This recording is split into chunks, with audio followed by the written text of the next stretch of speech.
Hello and welcome to another episode of Beer Man's No Bull Beer Reviews. Today I have another beer from Cinderlands Brewing Company out of Pittsburgh, Pennsylvania. This beer is called Sequoical, and I was wondering for a little while or how you pronounce that, but then I realized there's a bunch of sequoia trees in the background, so I was guessing it's Sequoical. This is a triple IPA, and it's one thing I do like about Cinderlands. They have a nice description of, they don't have some fancy writing about telling a story about the beer. They just have a nice breakdown of what the beer is. So it's the hop says Simcoe Cryo, Chinook Cryo, Columbus Cryo, and Cascade Cryo. So sounds like it's all old school, dank, resinous West Coast hops, which sounds great. The grains are 2-row, oat malt, wheat malt, raw wheat, and house kveik is the yeast. And oh, and it is a that's weird. They don't have the ABV on the label. I wonder if maybe they made the label before they knew what the final ABV is, but they do have the ABV on the can stamp with the date, which I appreciate.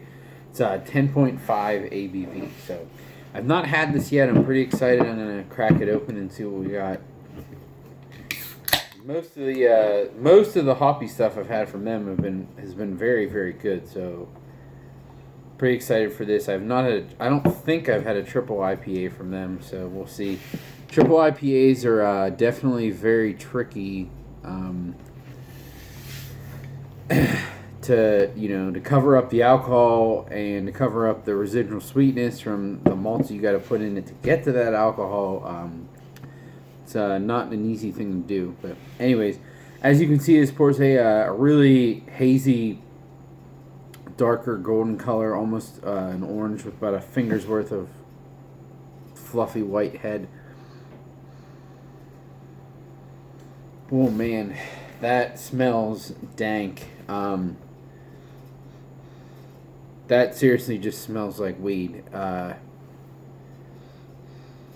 it definitely has some like general weed notes, but it also almost has like a skunky character to it too, which is very, very strange for something that's in a can, because obviously it's not. If it's in a can, it's not light struck, and I'm assuming it wasn't light struck before it was packaged, so that's interesting. But it does smell very, very dank.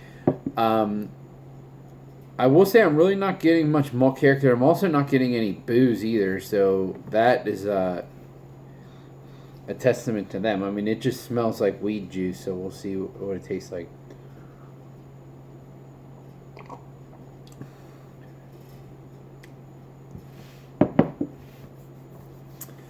So I'm wondering if maybe this was called Sequoical because it was like, with all those hops in there, the whole thing was that it was like really piney and like deciduous, earthy. I'm not sure.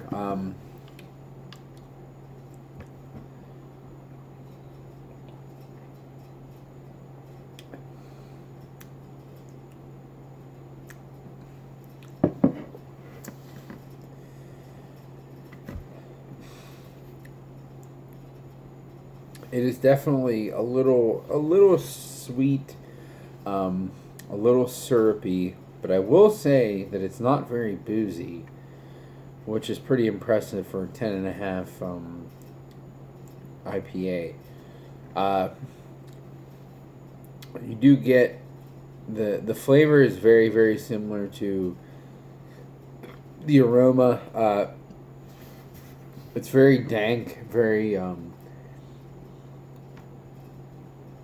like earthy and herbal weed-like characteristics.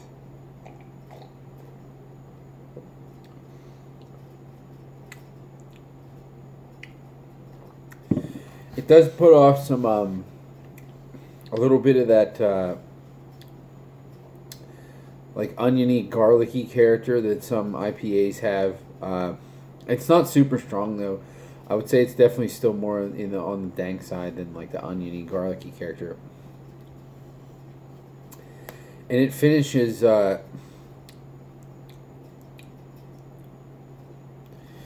with a nice like bready maltiness too.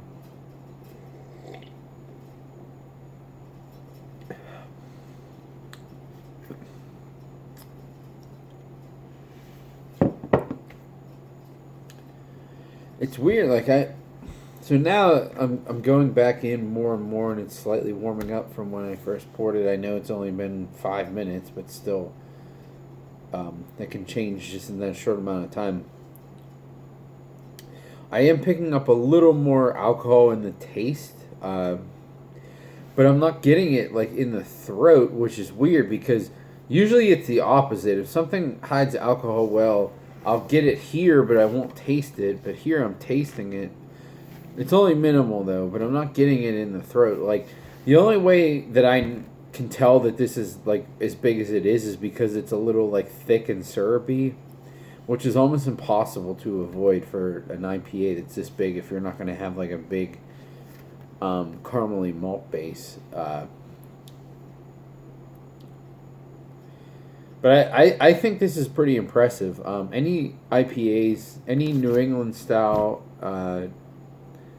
non-crystal malt IPAs that are in the double digits are not easy to pull off. And this one is pretty good. I wouldn't say it's like the best one I've ever had, but it is pretty good. I especially like the fact that the malt bill is what it, or not the malt bill, the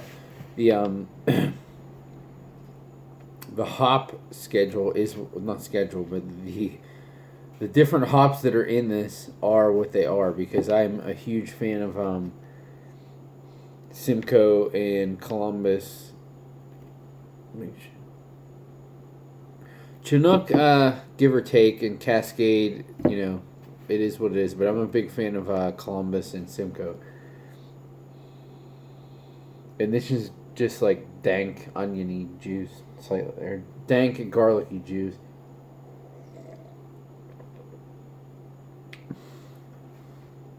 It's pretty good. I gotta admit, I had 2 other IPAs today, and I'm not taking into account what any of them cost. Not that any of the costs were that different, but I'm also not taking into account the alcohol. And if it's just completely done on flavor, this was the best one. Which to me is shocking because 9 times out of 10 I would never pick a triple IPA to be the best out of a double IPA, or if it was 2 doubles and a triple, I would assume that triple's probably going to come last because it's just usually sweet or boozy or what have you. But this tastes less boozy than one of the double IPAs that I had, which is really weird. But you got to give Cinderlands props for that. This is a really nice triple IPA. Now, granted, would I want to drink this all the time? No, because I would if I had a couple of these, I'd be pretty messed up. If I had 3 of these in 2 hours, I'd be feeling pretty good. So, I don't think I would want to drink this all the time. But if I was just going to have one and then have some other lighter beers after that, I would gladly drink this again. I would buy this again. But even a 4-pack, you can just drink one or if you drink on Friday, Saturday, you just drink one each night. For 2 weeks, it's still fresh, or even just drink one every weekend. It's still fresh if you drink it within a month. So I'm going to give this one a buy. I think they did a really good job with it. I would buy this again. I love the old school hop schedule. They did a pretty good job of hiding the alcohol. Is a little thick and sweet, but I mean that's almost impossible not to have that with this when you get this big with an IPA. So I'm not going to knock them that much for that. So yeah, I would definitely buy this again. So I think that's all I got on this one. Please like, comment, subscribe. Let me know what you think, and I look forward to doing the next one. Thanks.